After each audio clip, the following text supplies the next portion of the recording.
One of the things that we're going to be working on is our industry standard machining drawings, machining details for some of our parts. And so I want to go over what some of those are. And you'll notice on the what to do list, it says to make some standardized tables that tend to show up on just about all of them. And you're going to see that there's even some tables here that show up. So you're going to have like 1, 2, 3, 4, 5 tables that show up every time.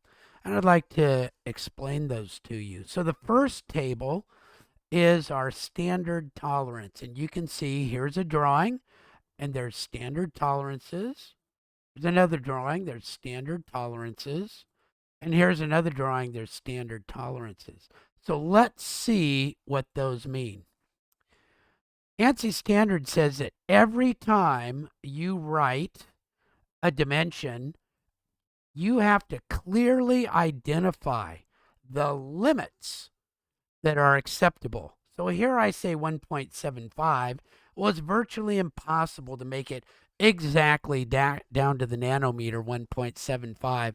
So I have to say, how much will I accept?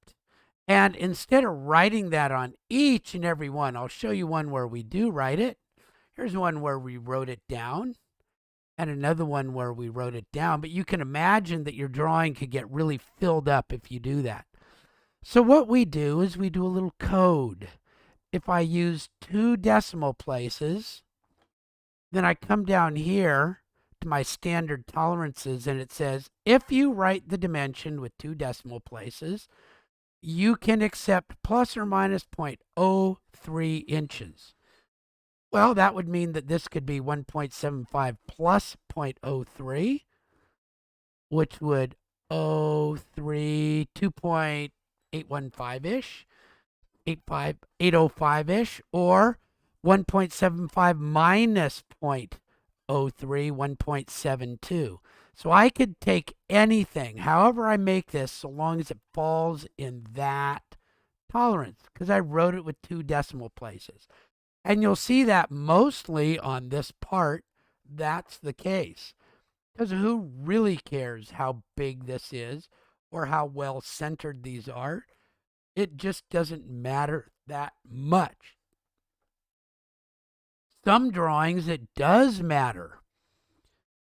Okay, and so here, not only that, here I say 3 decimal places I can handle plus or minus 0.010, but this one is so critical that I have to give it its own dimensional tolerance.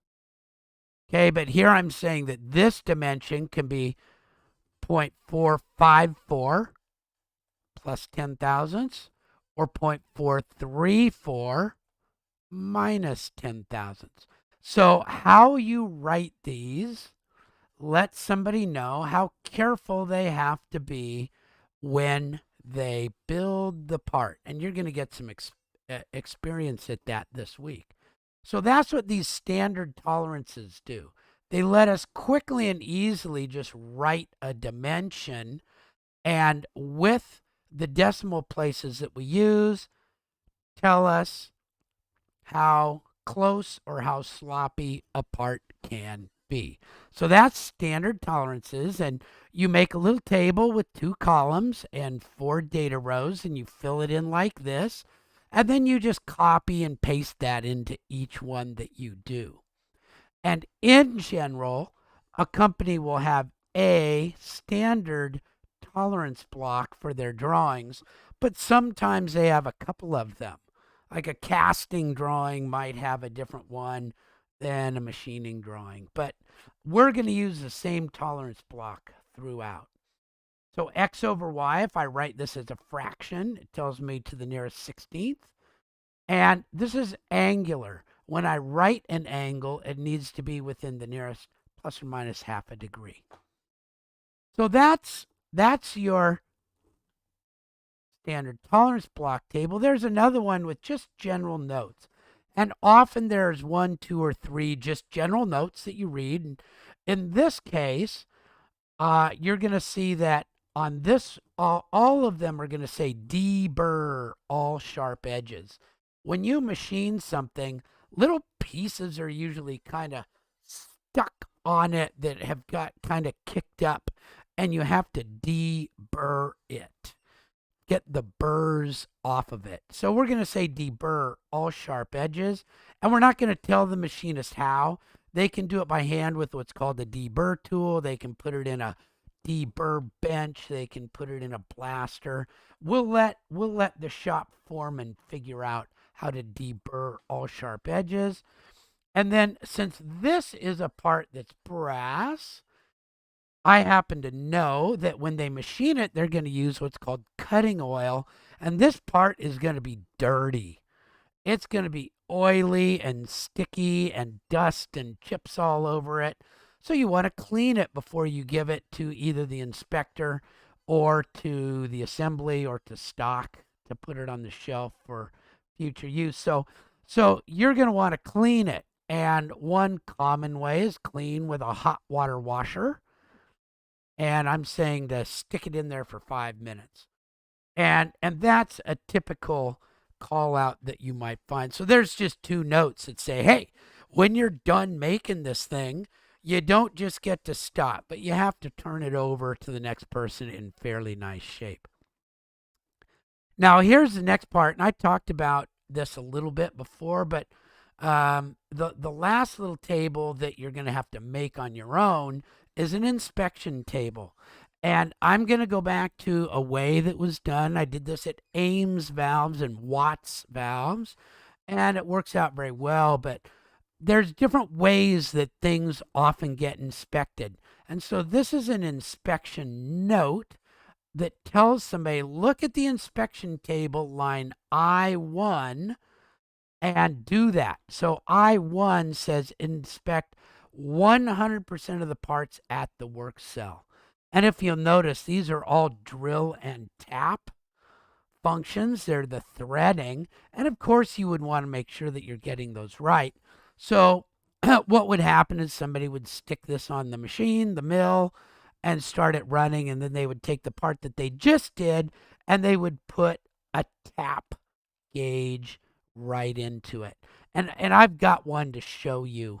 And I think I've done that already, but I'll get that to show you a little bit. I've got some resources. But it's just a little gauge that you can run into that hole with a thread and make sure that it's tapped properly. And this is saying 100% of the parts. If I had put an I2 on there, I would have inspected the very first one that I made and the last one. And at the work cell means that wherever I'm actually making this. And the third way to do it is sometimes there's an inspection standard that an inspector has in their office, and you take it to the office and you make sure that the temperature is right, and you do these fancy inspections. So we're just going to use these square block notes to signify go look and see what you're supposed to do whenever you see one of those. So those are three different tables: inspection, notes, standard tolerances. And I'll show you how to make those, but that's done with the general table command in either AutoCAD or Fusion 360 or Inventor. I did this in Inventor. There's two more tables that come up automatically, sort of, in Inventor. The first one is the parts list, and that's what are you making this thing out of? Okay, so this says I got one thing on this drawing, and there's one of them on this drawing. So to make one of these things, it's called a block housing for a 1/2 by 1/2 by 1/4. I'm going to use a piece of brass rectangular bar that's 2 by 3. If you look at it, I'm going to get this piece, and then I'm going to saw it off 1 3/4 long, and I'm going to make it from a brass called 360 HO2. Why would I make it from 360 HO2? Because I happened to find some that was 360 HO2, And I was able to find a piece that I could buy. And it's not even that bad. 12 inches of it is 230. I'll get at least 6 of these. So it's going to be about 40 bucks a piece to make this out of this type of brass. And I can probably go out and get a better deal somewhere. Like this is a better deal. This is a better deal. This is a better deal because it gets so long. I could probably do more, but that tells me what I'm making it of. So your parts list is important.